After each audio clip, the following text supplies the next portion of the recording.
Imagine a place that tells a story spanning centuries, where culture and nature intertwine to create something truly extraordinary.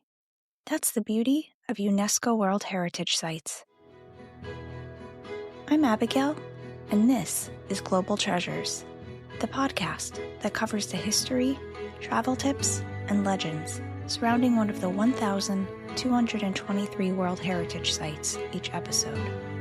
These places have been identified as having universal cultural or natural significance that is so exceptional that it transcends national boundaries and is of importance to present and future generations.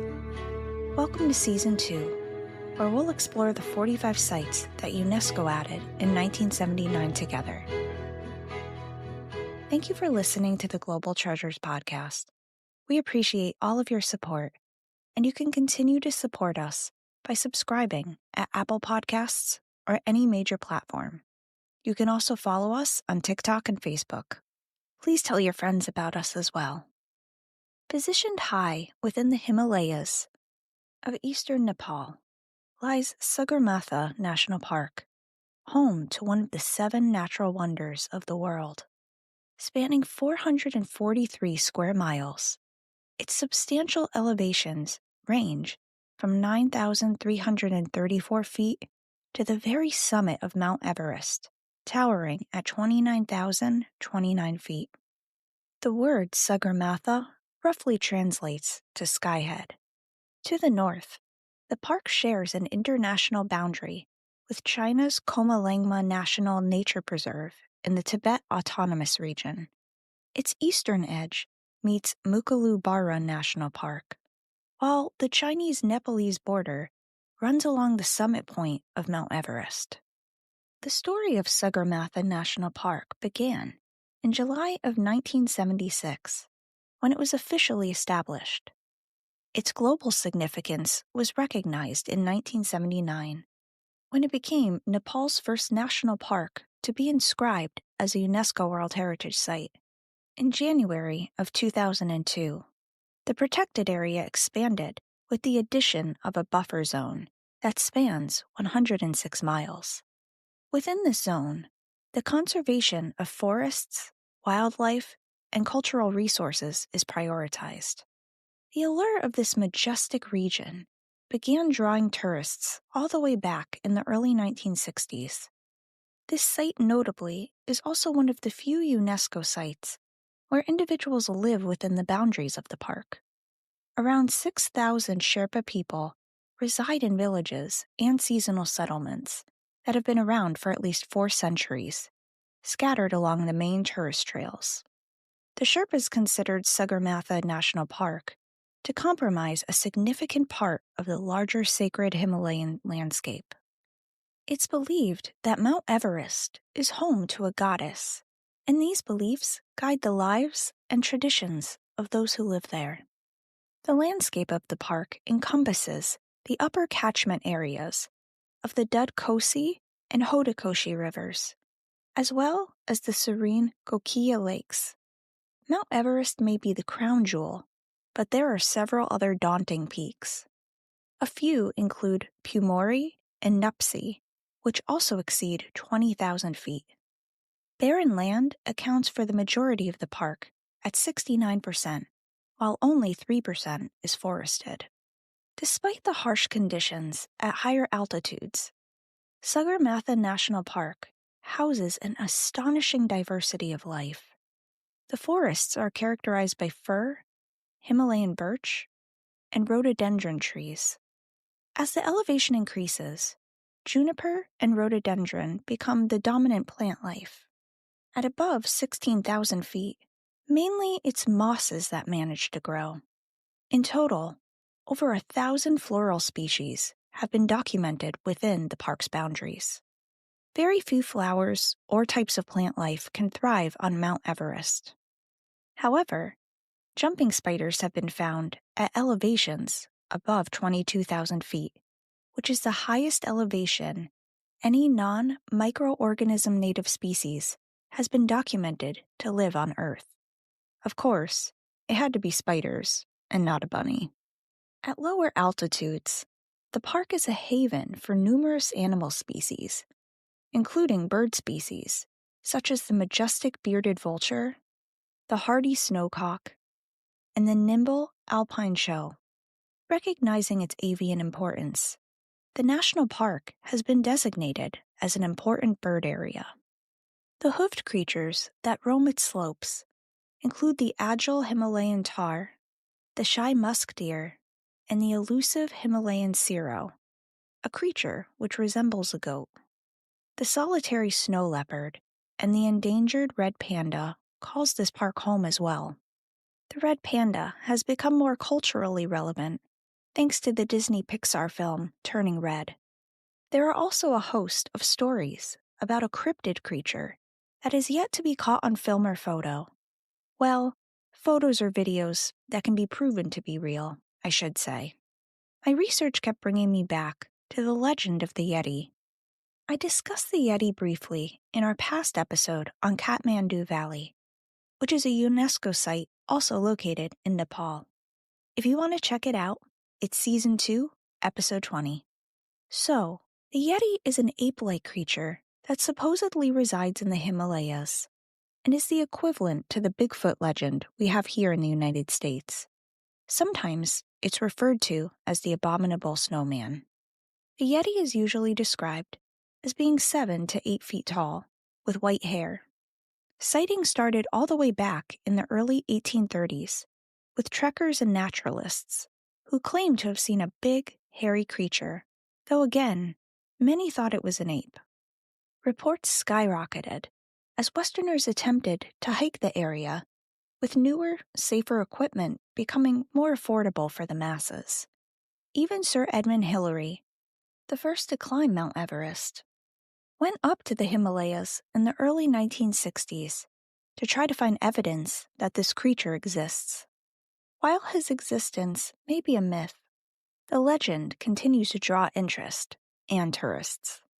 Mount Everest, and the park by virtue, hold prominent occupancy in pop culture, inspiring or being filmed as the backdrop of numerous movies, books, and other forms of media. This park truly challenges the imagination, human spirit, and what we as a species are truly capable of summiting. Sagarmatha National Park is a metaphor for the tenacity of humankind. Now, for those planning on trekking to the park, here's some information for how to get there and other important logistics. Before you even leave home, know that this is going to be a physically intense trip and likely will span at least a couple of weeks. This is going to encompass miles and miles of walking each day up steep inclines. People often train for months prior to going. Be sure to pack good walking shoes and boots, as well as layering. Even if you do go during the summer, the higher peaks are still going to be freezing, so you're going to want to bring a jacket.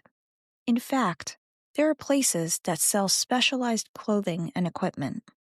If you're traveling in from another country, your best bet is to fly into the Kathmandu International Airport and then take the 25-minute flight to Tenzing Hillary Airport in Lukla. From there, you'll trek a few days before arriving to the park. There are no roads to get into the park directly, so you can't rent a car and drive. However, taking a direct helicopter flight is an option. The majority of travelers come here for the sole purpose of trying to climb or partially climb Mount Everest. While it's expensive, we're talking $35,000 and up, booking a hiking tour that has navigated this park previously is so important. That can't be understated. So while this price tag may seem over the top expensive, understand this is because it includes helping you get a permit, which is required, climbing gear such as oxygen tanks, food, tents, rope to ascend, of course, a guide, and other medical support if necessary. Also, the Sherpas move the luggage and equipment for you, and many know English and other languages as well. The guides will also know which are the designated paths to stay on, and the rules of the park. For example, while the park is technically open 24/7, it's strongly advised not to trek at night. I will add that much of the signage is in English, though, if you're navigating independently. If you aren't going to use a tour, you can camp or book one of the hotels within the boundaries of the park. None of these are going to be chain hotels, but should have Wi-Fi, places to charge devices, and other essentials. There are some restaurants and tea houses in the park as well. Sites such as these, where you aren't stopping for many restaurant meals, are interesting because they tend to encourage shared meals in an unusual sense. A protein bar suddenly becomes a more gourmet experience when you're eating it while staring at the vast landscapes from base camp, taking pride in the endurance it took you to get up there. This is a one-of-a-kind travel experience you'll be able to share with others for a lifetime. Other tips you might find helpful. You will want to be mindful of altitude sickness, even if you aren't going to try to summit. Hydration is essential. And this rule might seem comical, but please be sure to obey. Climbers are now required to bring poo bags, yes, poo bags, to bring back to base camp so that the waste can be properly disposed of. While there are some public restrooms within the park, you may not find them as often as you need. The locals have a profound respect for nature and are committed to helping preserve the park. So please be sure to clean up your trash when you leave, generally speaking. This is their home. Please be a mindful visitor. In terms of the best time of year to visit, March to May is widely considered to be the most comfortable. July and August are the hottest and very rainy, with winters getting into the negative digits.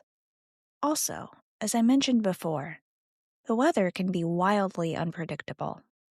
So between the weather, the need to adapt to the time change if you're from another time zone, and adjusting to the altitude as well, you may want to plan for an extra buffer day or even two at the end of your trip, just in case something happens and you have to stay in the country a little bit longer.